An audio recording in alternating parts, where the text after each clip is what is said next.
Aaron Rodgers isn't coming to Pittsburgh. If you pressed play on this particular episode, hoping for hope in that regard, you've definitely come to the wrong place. But I still believe there's something that can be learned from all of this discussion and debate. Good morning to you. Good Tuesday morning. I'm Dejan Kovacevic of DK Pittsburgh Sports. This is Daily Shot of Steelers. It comes your way bright and early every weekday. If you're into hockey and or baseball, I also offer daily shots of Penguins and Pirates that I hope you'll check out. Most of the Rodgers reporting hasn't been reporting at all. Now, I'll start with that.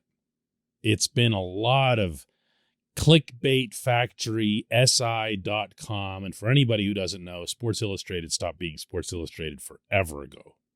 They just basically turned that over to people who are trying to break into the business and getting paid by the number of page views they get.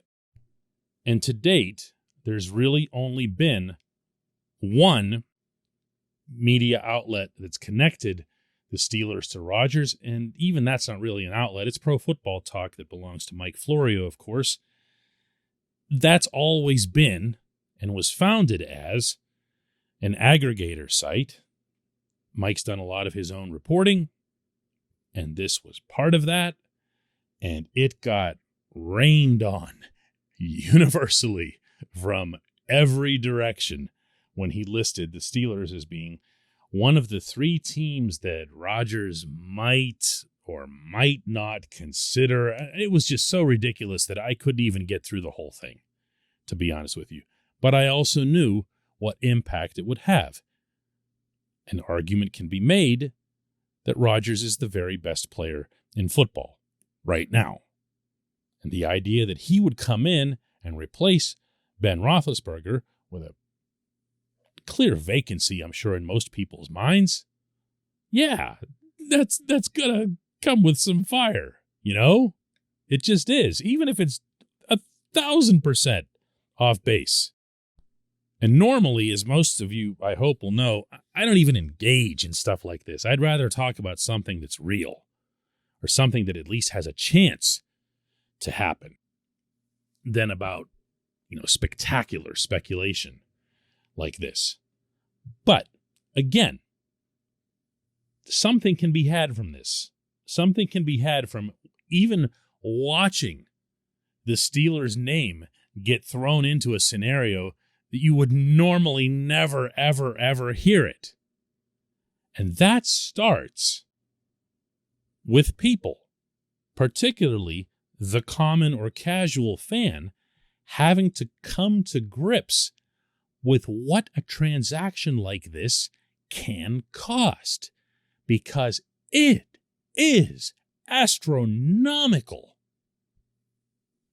This portion of Daily Shot of Steelers is brought to you by Point Park University. Choose from nearly 100 career-focused programs leading to bachelor's, master's, and doctoral degrees. Choose when and how you'd prefer to do that studying, whether it's at Point Park's gorgeous downtown Pittsburgh campus, whether it's online, maybe a flexible hybrid format would work best for you. Find out more about all of this at pointpark.edu. The Broncos came up in this scenario, too, as you would expect, since they haven't had a quarterback of any significant repute there since John Elway himself. That's how long that search has been going on.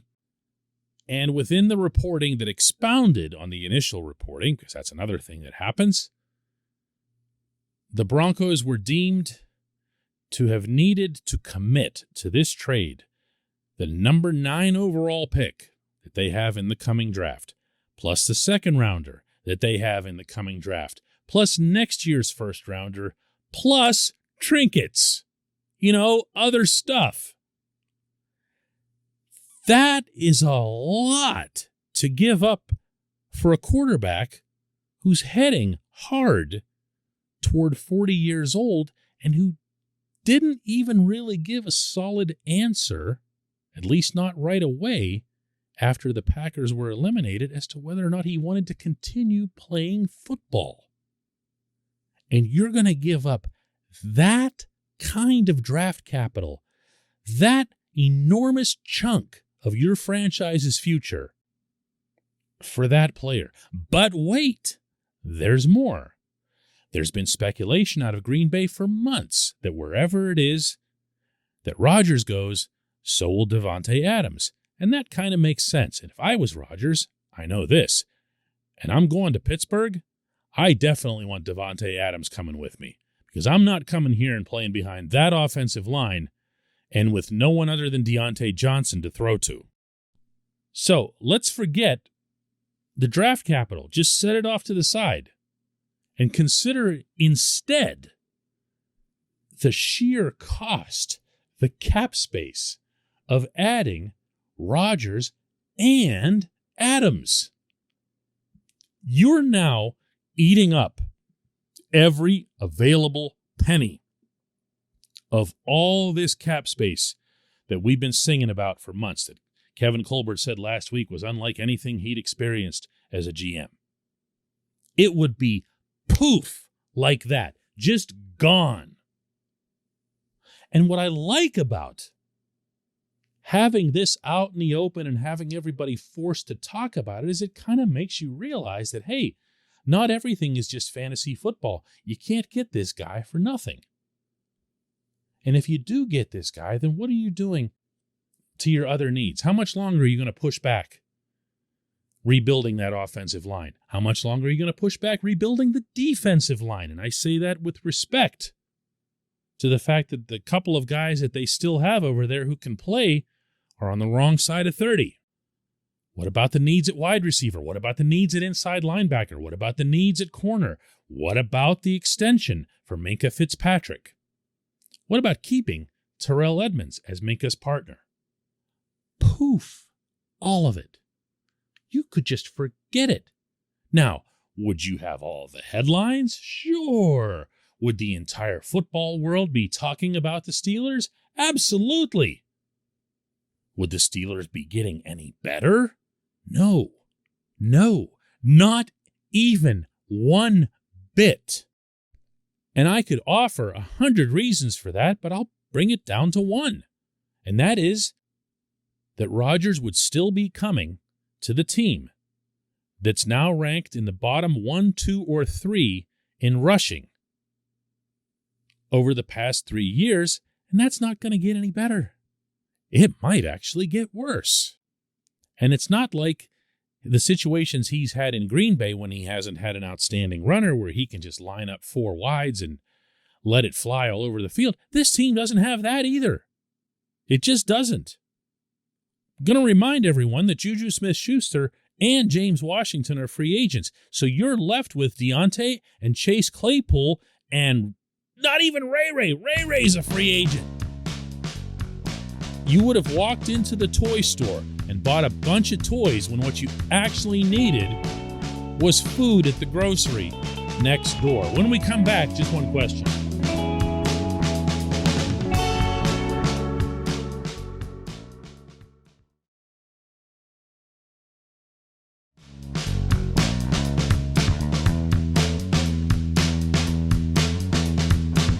Welcome back. Time for J1Q, and today's comes from Tim Costello. One question, DK, what's the point of having a lame duck GM? Tim, the point, and I support the Steelers' approach to this whole situation, is continuity. It's continuity in approach, but it's also continuity in execution. One thing that I wish more people would understand, because this would allay a lot of the concerns that a lot of people had expressed, is that the draft process is not something that just takes a couple of nights. It's not something that your GM just shows up for, I don't know, like that morning and says, all right, fellas, who we taking? It goes on, not even just for a full calendar year. It goes on for multiple years because your scouts are seeing underclassmen. Your scouts are seeing players from when they're very young. There's all kinds of video that gets studied, analytics broken down, relationships forged. That's not overnight. And for the GM to walk out, and remember that that's what this would have been.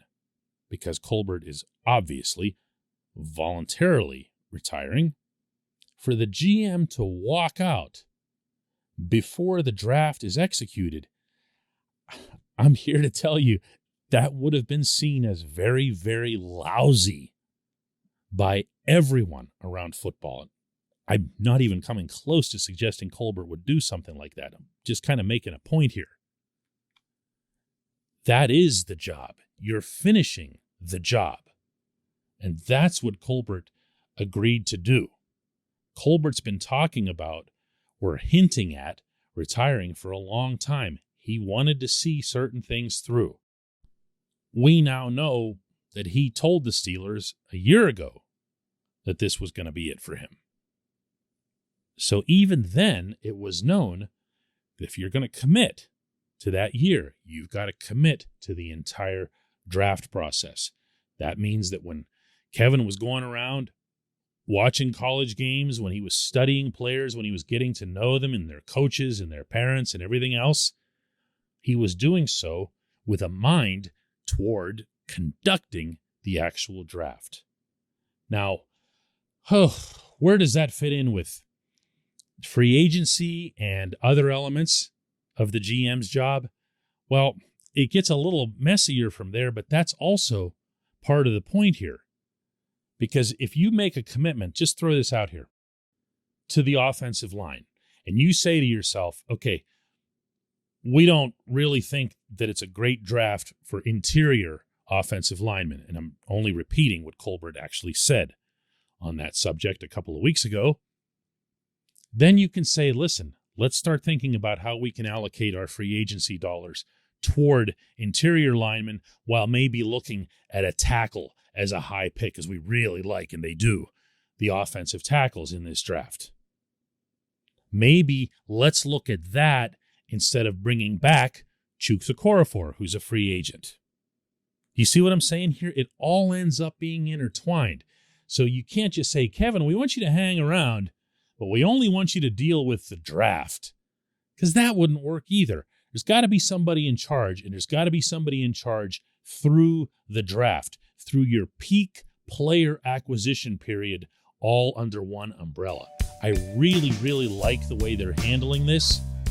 I reserve the right to change that opinion if they do something horrible in the draft, though. I appreciate the question. I appreciate everybody listening to Daily Shot of Steelers. Let's do another one tomorrow.